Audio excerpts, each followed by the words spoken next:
Hello，大家好，歡迎嚟到阿媽頻道。今日起身有啲早啊，出去整咗啲嘢，之後見肚餓，諗住嗱嗱聲食個包就去咗麥當勞。估唔到佢一個餐都幾貴下噶，唔怪之得啲人話依家食個麥當勞都好奢侈啊。雖然佢哋好積極咁樣整緊啲 special deals，總括嚟講呢都係貴過以前好多噶。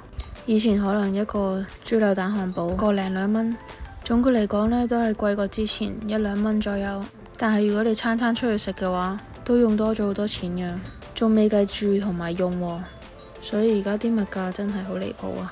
閒閒地一個餐都要成700蚊，仲要都唔係餐嚟嘅，係啲特別優惠。如果一個餐嘅話仲貴啊！陰公嘅麥當勞兩個包，早餐嚟嘅啫喎，兩個包一個薯餅，7個幾差唔多8蚊。